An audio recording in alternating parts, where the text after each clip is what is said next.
Since Big Finish were granted the license to produce Doctor Who related content based on the new series, they've went full throttle. They've made spin-offs based on Aidan McNeis's Winston Churchill, Unit under Kate Stewart and Osgood, River Song, and Torchwood. They even managed to get David Tennant and Catherine Tate on board to reprise their roles as the 10th Doctor and Donna. And now their new series voyages continue with their latest box set series, Classic Doctors, New Monsters. The series pits classic series Doctors, in this case the 5th, 6th, 7th and 8th Doctors, against foes that have appeared in the show since the revival.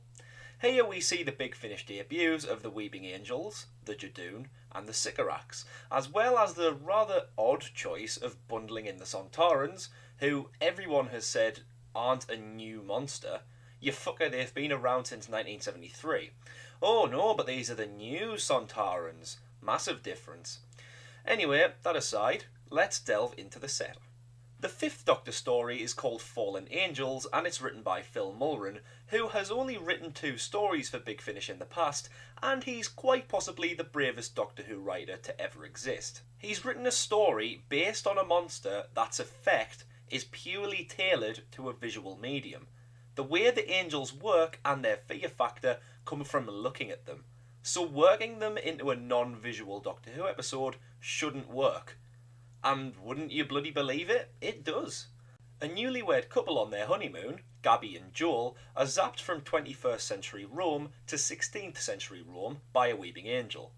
The Doctor arrives investigating famous Italian artists disappearing from history when he bumps into Gabby, while Joel lands with his hero, Michelangelo. Michelangelo has been given blocks of marble by a man called Senor Priest, played here by Dan Starkey, that contain 2 weeping angels, and Michelangelo is asked by Priest to chisel away through the marble, unleashing the angels on the city. This story acts more like a historical romp based around Michelangelo's works.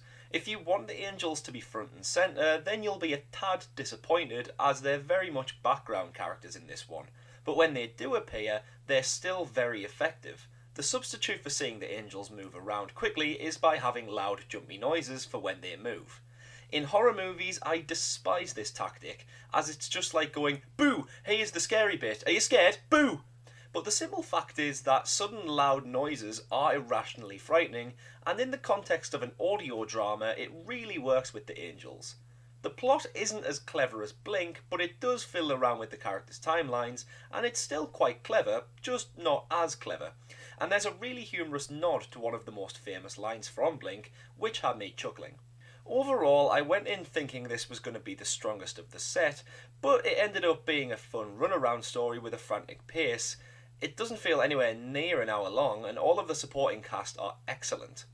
Hopefully Big Finish will experiment more with the Weeping Angels in the future, as I'm sure they will, being an absolute money spinner, and the biggest reason for people buying this set in the first place. Next up is the 6th Doctor story, Judoon in Chains, and while I went into Fallen Angels with remarkably high expectations, I went into Judoon in Chains with the lowest expectations of the 4 stories.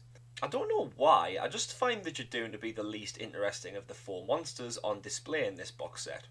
However, this story's ended up being my favourite of the lot and made me totally reevaluate the Judoon. I just bloody love this one.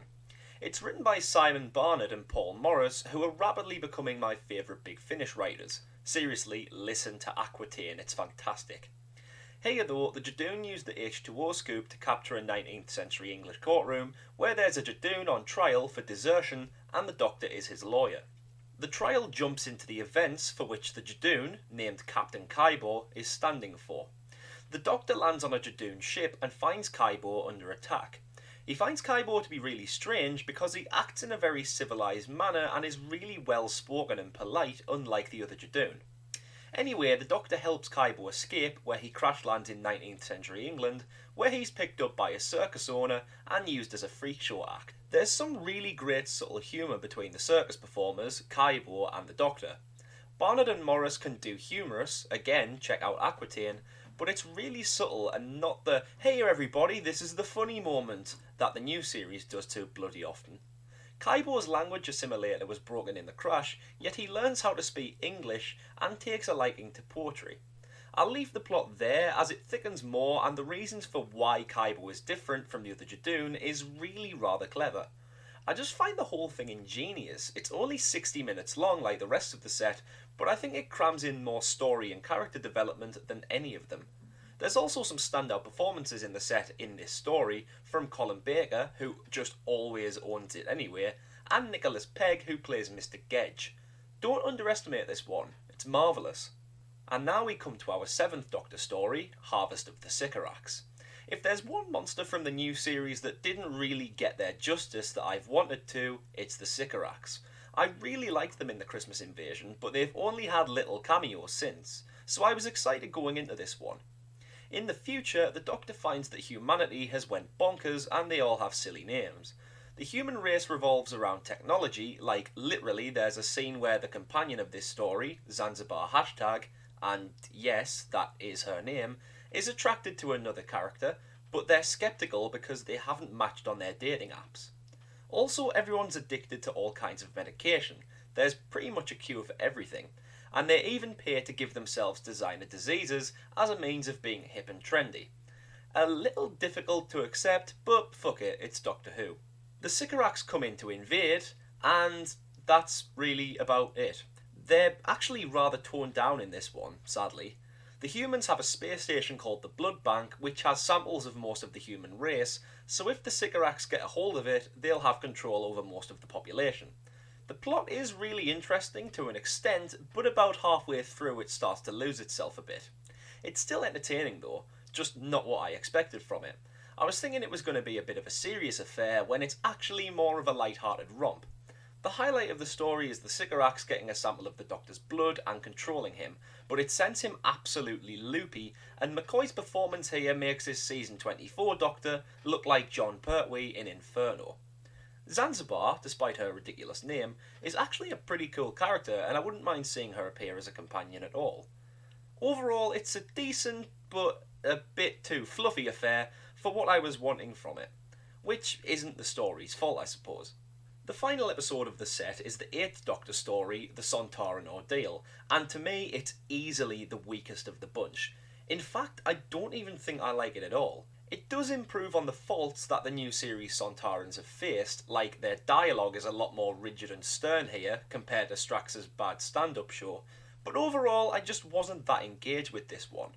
It takes place on the planet Drakis, which is meant to be a paradise, but instead it's being torn apart by centuries of war, because the Time War moved to around Drakis, which contaminated the planet's timeline from being peaceful to being a wasteland. The Sontarans are here to invade the planet, obviously, as they want to join the Time War. The whole glory of the Sontaran Empire thing, and the pride of dying in battle does come off here quite well, and Christopher Ryan in particular is great, easily the best of the handful of actors to play the new series Sontarans, but the story just falls so flat for me. I was expecting it to focus more on the Sontarans trying to get into the Time War, like some sort of political story, but instead there's a lot of we're here, now we're here, and this happens, and then we're there, and another thing happens to get here. I wasn't really feeling Serana Teal, this story's companion character, either. Her performance is fine, and she's got some backstory with her family being kidnapped or something, but I just wasn't that invested in her. Even McGann seems rather distant and uninterested in this one. Overall, this is easily the weakest of the set in my opinion. There's some cool themes in there and some really good ideas like the sand serpents, but they just weren't developed enough for me, and there was a bit too much of the new series run-aroundiness, which, fuck off, is a word, that I really wanted from it. In summary, it's definitely worth picking up for the first 2 stories, but the 7th and 8th Doctor stories do stand out for not being as creative or imaginative as the 5th or 6th ones.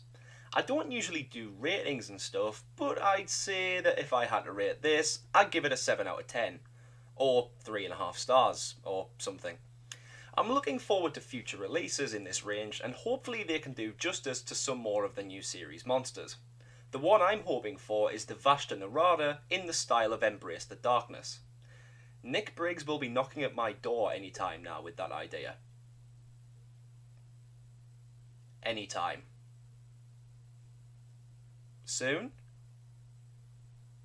Oh, hurry the f***.